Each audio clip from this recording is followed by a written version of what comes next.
Cheers to a low conviction and casual Friday the 13th 0DTE team. This is your routine briefing. We'll start the review of today's SPX 0DTE Open, beginning with our lovely chart of the day, which is volatility chart. In today's case, this is the VIX futures chart. And the reason that I think this is a chart of the day is because it's telling us a lot. So, just to review kind of my main point from yesterday, I think that since, or I don't think, I made the same mistake yesterday. The data shows since the beginning of the bear market, every time that the VIX has dropped below 20, it has triggered that next sell leg. And the VIX is continuing its plunge today. So I'm looking specifically at VIX. So this is again the futures chart. I'm looking at the index itself.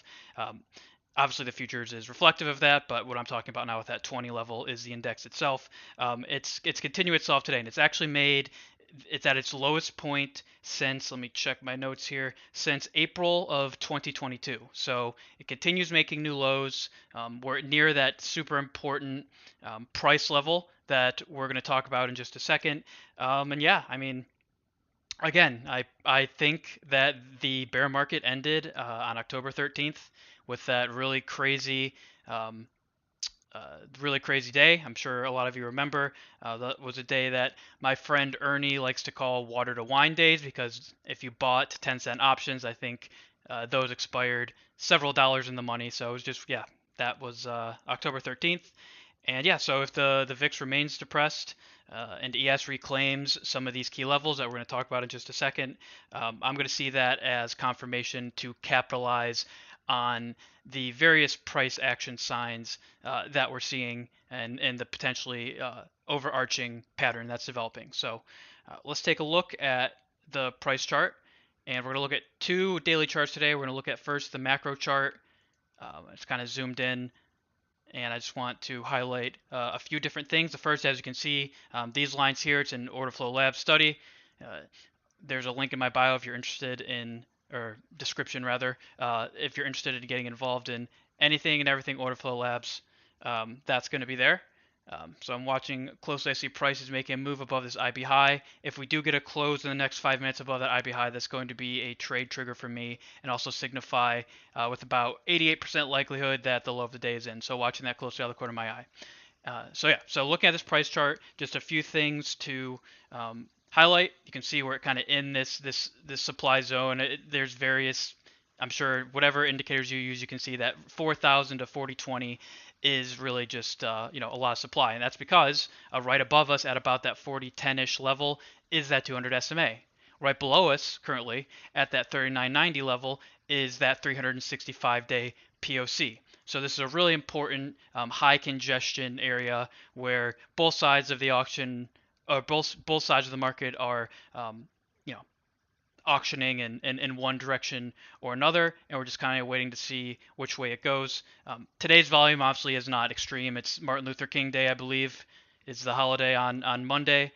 So I think a lot of people are kind of uh, out of office, we'll say. They're wearing their Hawaiian shirts at the bar by now. So we're just kind of waiting to see if anything picks up later in the day here. I think it's going to kind of be pretty quiet, and we'll look at the TPO in a second. And it'll show us why. So yeah, just want to, again, just to reiterate on this chart, you have that 200 SMA at about 4010 to 4012. You have the POC that's a 365-day POC has now migrated up to about that 3990 area. So in terms of the rest of today's action, you can see that most of the volume occurred yesterday. We had a really nice relative volume spike yesterday. So a lot of people transacted and got their business done for the week yesterday. I take that as a bullish sign. So the reason is you saw price went higher, volume went lower, or excuse me, volatility went lower, and volume increased. So that's a super bullish sign for me. Again, just supporting that thesis that we talked about at the beginning of the briefing here. So rest of the day, we're just watching to see it's an inside day, and I think it may stay an inside day. But if we start to break above either the prior day's high, break below the prior day's low, that's going to give us another signal and perhaps lead to a more sustained move as the day starts to wrap up here. So just kind of to talk about, I mentioned the pattern that inverse head and shoulders pattern. I just want to show it one more time on the daily chart.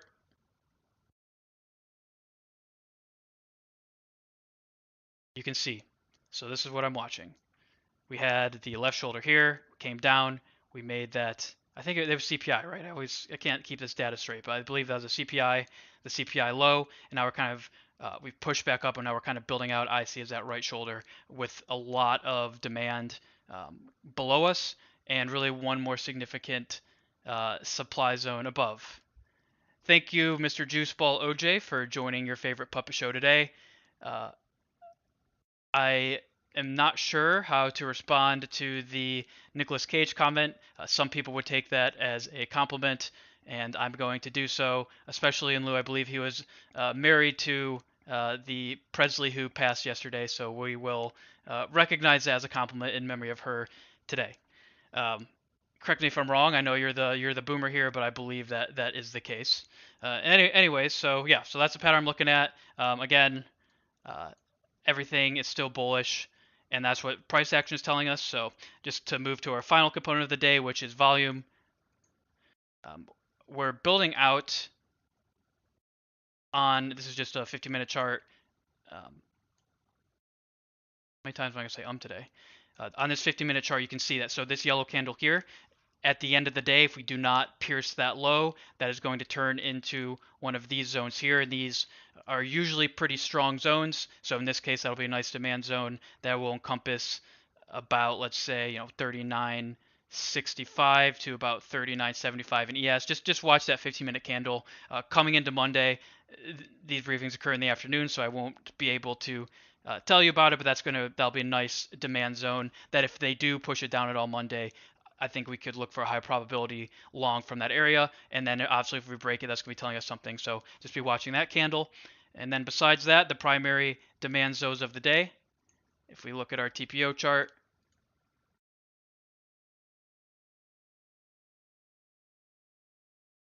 zoom in a little bit. Today's primary demand zone, very simple. It's that 39.60 to 39.70 area, and you can see it down here. It's near that poor low from the overnight session. This line here, I'm just going to go ahead and get rid of it because now we have automatic drawings. You can see it's also an important part of the weekly initial balance, and it's going to also be near that distribution from the overnight session where you see that most of the volume was transacted. So 39.70 to, excuse me, 39.60 to 39.70 on the downside. Below that, perhaps we go for that SPX gap at about 39.20 that our good friend Juiceball Nicolas Cage reminded me of this morning. And finally, just the couple of things. So the first, we'll look at that primary supply zone. Really, it's 40.20 to 40.30 if you want the strongest, I think, component of that. But for me, I'm seeing a lot of potential supply from this 4,000 level all the way on up. So for me, it's really a lot of supply. I will be quite surprised to see any extended move beyond 40.20 today. We do have a high probability, 96% I believe, of hitting that overnight high or overnight low. In this case, it looks like we're closer to the overnight high. Yesterday we did not hit either, so perhaps it's going to be 2 days in a row. Probabilities do not seem to imply that to be likely, but just to kind of point that out. So I'll be watching really closely that overnight high first of all, and then again at that prior day high, both for that kind of false break, fake break, fade type look. So just to look at our profile today, in the morning when I first wrote these notes up, it was looking more like that neutral profile, and I guess you could say it is today, but I'm seeing more of that P-shape type look where we're building all the time and volume of the session, balance if you will, right above that 365-day POC. So right now that's that 39.95, we'll say, 39.93 if you want to be specific. And to me, again, it's just more supporting that bullish assumption and suggesting that we're not going to see much of a down move. So again, we have our levels. You can see them in the newsletter that I'm going to push out after this video. And you can always go to that warm-up document, which is updated way before these videos, by the way. That thing is done by 10:30 every day, and it tells you most of the levels and various other important variables outside of the narrative and pretty packaging that I do here. let's see. So, looking at the chat, yes, Mr. Ernie, I am late. I need to move these a bit later because I think the content is a lot better when I get a little bit time to kind of write it up. Like if you look at the newsletters, they're a lot more detailed because frankly I'm trading in the morning. So at about 10:30 to 11, I'm very focused on the charts and trying to get trades on as well. And I just don't think the content is that good, but we'll work on that in time. Long weekend with banks using the word recession. So banks feeling like recession is imminent. They missed the past year, I guess. But anything the banks say, yeah, I think we can fade that. So that's, again, thank you, OJ, for more support of the bullish assumption. There is no price tag on this shirt. I hope not. I've had this shirt a very long time. It has seen many interesting spring breaks throughout college. So I will leave that there. And I'm going to leave the briefing there as well. I think that's all I have for you today. So, as always, please feel free to respond to the email newsletter that is found in the description of this video. Or you can tweet at Routine Trader with your thoughts anytime. I have a whopping 65 followers, so I know it's really hard to keep up with that many people, but I will do my best. And I'm also happy to answer any questions you may have in the comment section of this video. So, as VIX hits 18, as Mr. Ernie points out, I wish everybody a fun weekend. I know you're going to miss trading on Monday, but try to enjoy the time off, and we will be back on Tuesday. And until then, stay classy.